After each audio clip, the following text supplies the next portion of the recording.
it's really hard to change our opinion once we have it. Sort of back to that mango tree. If you had never walked by it again, you would have thought mango trees are just ugh. Right, But when you right. back and saw it with all that beautiful fruit, you changed your mind. First step is to find out what works for you. And obviously, that's hard to do, right? Until you pick something and see if it works. If it doesn't work, then pick something else. And you have to start super, super simple. Hello, Jeff, my man. It's so nice to have you on the show today. How are you doing? I'm doing fantastic. Thank you for having me on. I love the opportunity. Beautiful, and thank you so very much for being here. You see, I truly appreciate you, Jeff. And you see, Jeff, oftentimes I love to thank my guest for two things. And I do this so often to the point where it has become my anthem. So, firstly, Jeff, I want to say thank you so very much for investing in yourself. You see, my man, you are on this platform right now because you did invested in yourself. And oftentimes, Jeff, I love to make reference to the amazing mango tree.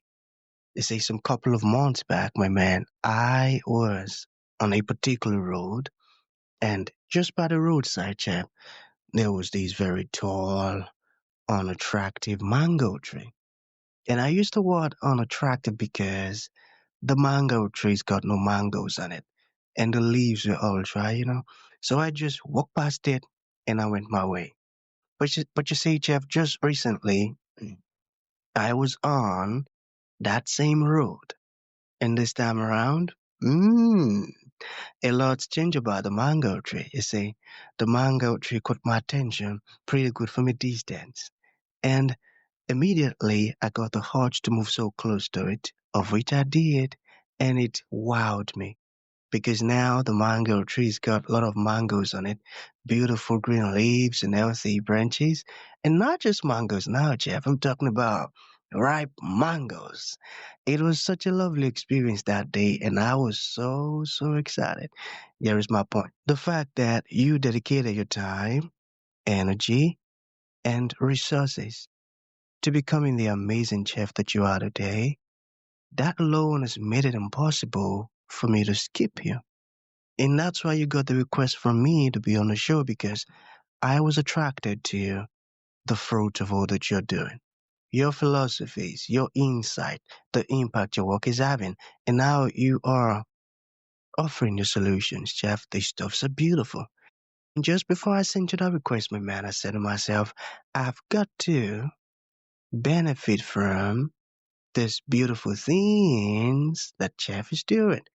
And not only me now, because, I don't want to look selfish and even with the audience. And here we had a day with the amazing Jeff. So thank you so very much for doing that yourself. And secondly, thank you for saying yes to the invite. Because if you had said nope, there was nothing Elisha could do about it. Thanks so much, my man. Oh, thank you. Thank you. What an incredible story. And I think that's a lot about life that you see something at one point and you think it's that way forever, and yet it's not, right? Right, my man. And that's so correct. And that's so true. So let's get started, champ. You see, I am quite excited to have you on the show today for some reasons. Firstly, my interest in knowledge seeking. I believe in order for one to transition from a terrible situation to that of a beautiful one, Jeff, I believe it takes the application of knowledge, quality information. And you see, not just knowledge alone, but the application of it. And you see, my man, ever since I discovered that light in the Hebrew means knowledge and darkness, ignorance, I've been so keen to knowledge seeking. Why? Because I do not want to remain in the dark. So that's going to make our conversation today very important to me and even to the listeners. And the second reason why I'm excited to have the incredible chef on the show is for the sake of the audience. You see, my man, we live in an age where information is as abundant as grains of sand. we've got lots of information flying out there. So these folks trust me for quality, high-opening, and very important information, of which I am totally convinced, my man, that our conversation is gonna be insightful and impactful. So for that reason, Jeff, let's get started with your introduction. Talk to us about your personal or your professional journey, because right now we are so curious. We want to know how Jeff got here. Then afterwards, I've gotten some beautiful questions for you. Okay, Jeff, my man, over to you. All right. Well, awesome. Thank you. I'm so excited to talk to your audience and see if we can help them out. So, my name's Jeff Grundy. Been a chef most of my life. But at this point, what I do is I try my best to scare people as much as I can, right? And then once they're scared to the point of action, I take them by the hand, right? And I show them a roadmap to a healthier and more fulfilled life. Right. So maybe a little background might help. So with all our technology right now and medical knowledge, over 500 million people worldwide are living with diabetes. And that number is still climbing every year. 500 million. It's crazy. And I'm one of those 500 million myself, right? So recent research is suggesting diabetes is the foundational disease for almost every other disease, right? Let me repeat that. That diabetes is possibly the creation, the foundation of all these other diseases that we have, right? And this is like super scary stuff. So Tell you. for yeah. So for 15 years, I had diabetes, right? So I just took my meds and told myself I was fine, right? Until the day about 2 years ago, I needed a knee replacement and they wouldn't operate on me unless I lowered my A1C, right? And so that's when it stopped being, okay, I just have diabetes to, wow, that's pretty important, right? They won't even operate on me until they can get my A1C down. So I was actually sick, I realized, and the meds just weren't working, right? They were just disguising it, but they weren't helping. So I started searching for answers. And what I found is what most everybody finds it looks absolute confusion, right? Absolutely. Mainstream medicine's over here saying you need our medications because diabetes is a lifelong disease, right? Although they don't mention they need their billions of dollars too, right? Now, on the holistic side, every expert is saying something different, right? One day it's keto, the next day it's plant-based, the next day it's everything in between.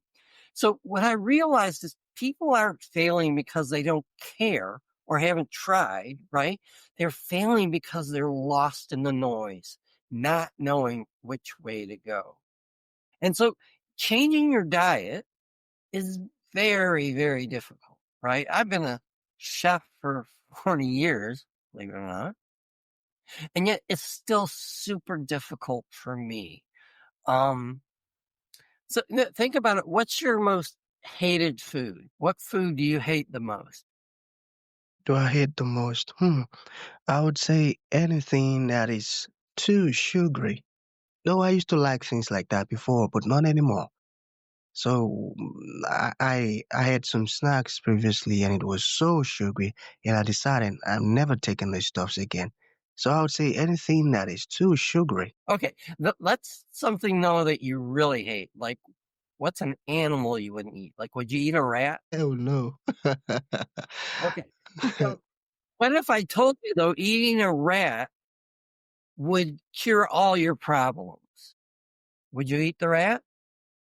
I would consider eating a rat.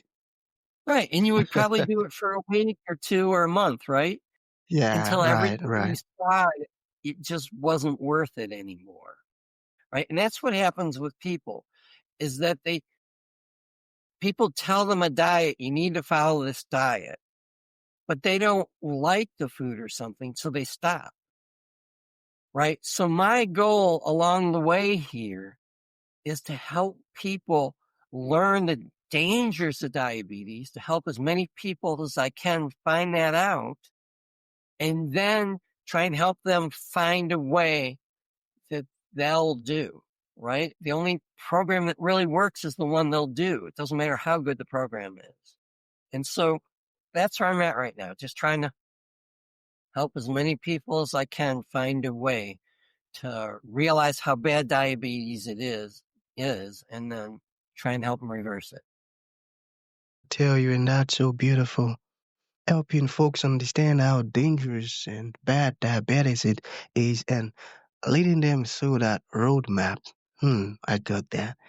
So I've got some questions here. Are you ready for me? I'm ready. All right, Jeff. So how can someone know where to start with reversing type 2 diabetes? So, and that's the whole problem, because if you go and research it online, you have one person who says they're an expert and has done all this research and says one thing, and then on the other side, someone says the exact opposite. So I think what you can do when you're first starting out is to try and read several different things. And then at that point, try and do what makes sense to you, right? It's really hard to change our opinion once we have it. Sort of back to that mango tree, right? If you had never walked by it again, you would have thought mango trees are just, ugh, right? All But right, when you right. back and saw it with all that beautiful fruit, you changed your mind, right? So you want to, first step is to find out what works for you. And obviously that's hard to do, right? Until you pick something and see if it works. If it doesn't work, then pick something else. And you have to start super, super simple. Don't try and change your diet overnight. It's just not going to happen. So like in our roadmap, the first step is drink a glass of water every day. Right? That's it. Something you can do, something that's easy.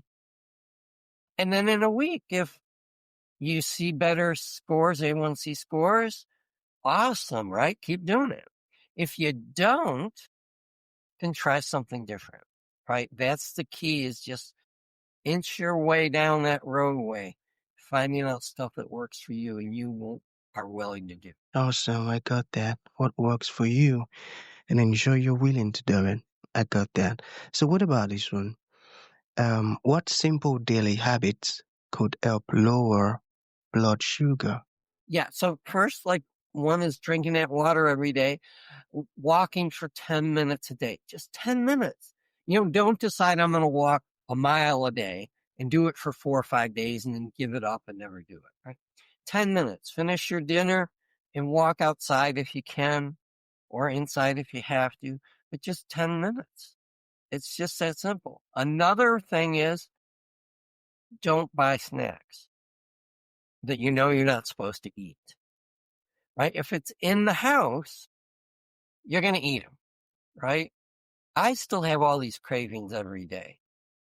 So now I just don't buy it. So come 10 o'clock, 11 o'clock at night, and I go and open that cupboard for the 100th time, there's no bad food in there for me to eat. So now I'll eat the apple or whatever else. Amazing, and I got that, and that's very important. Okay, so how important is identity when it comes to changing eating habits for diabetes? So that's everything, right? Identity is everything. If you think it's permanent, then it's permanent. If you believe you can reverse the diabetes, then you can do it, right? So maybe some sayings here. I have a couple that I do. Like each time you fill your water glass, say, I fuel my body with clean energy, right? And that reinforces your identity. I'm someone who takes care of my health. Or going back to the cravings we were talking about. When a craving hits, go ahead and clap your hands once and say, I choose freedom, not sugar, right? And so I'm someone that can beat cravings. So I think identity is everything. That's the core foundation. Exactly. Identity is everything, and it is the core foundation. I got that. So, what is your diabetes roadmap community, and who is it for? Well, it's for anyone that has diabetes or has pre-diabetes, but we focus on older people, 50 and older. But even young people these days, which is really scary, it keeps getting younger and younger. Um, so anyone that wants to make a change, if you don't want to make a change, don't waste your time, right? Because you won't. If you'd rather just sit on the couch at night and eat sugary foods, nothing anyone can do is going to change that. But if you're willing to change and you want to take control of your life, you don't want to lose a limb, you don't want to go blind, that's who we're looking forward for. And basically, it's just a membership site where people can join.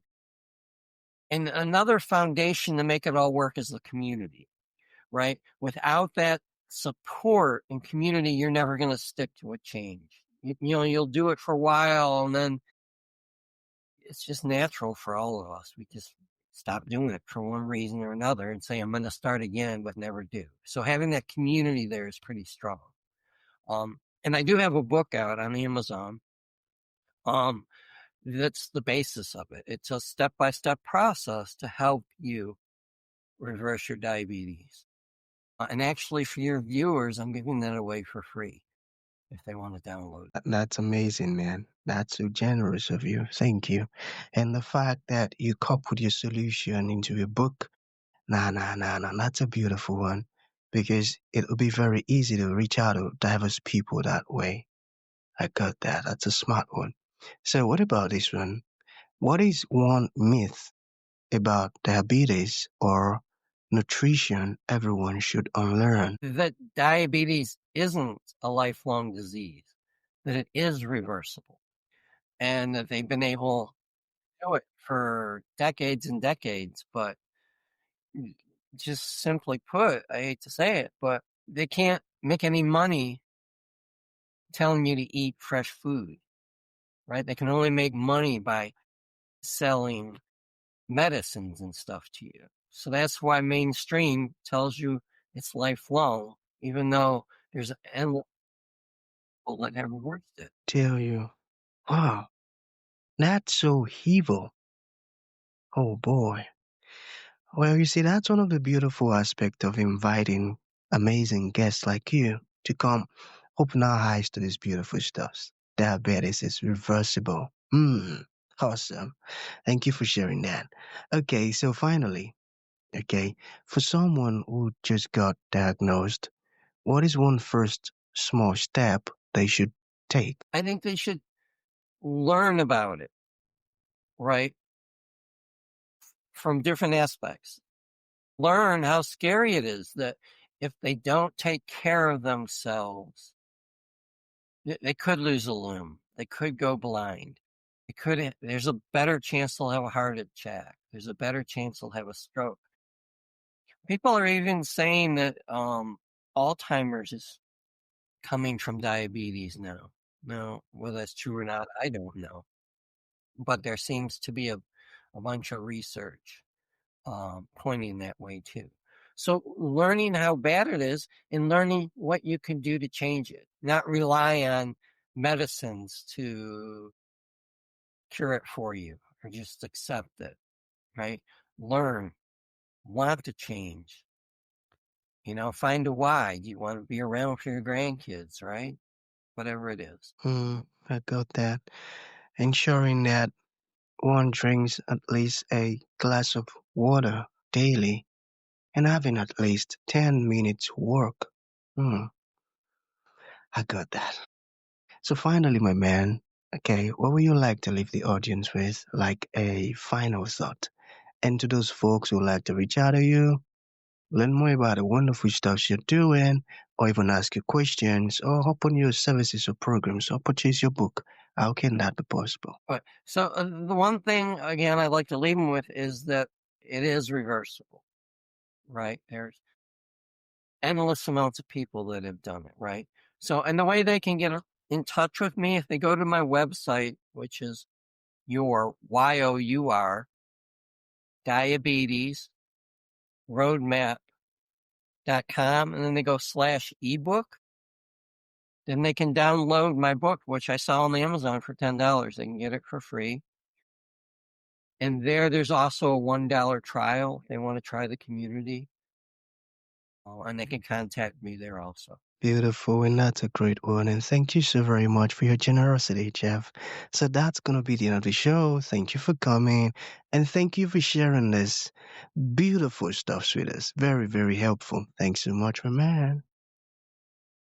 Thank you for allowing me to do it. Awesome, Jeff.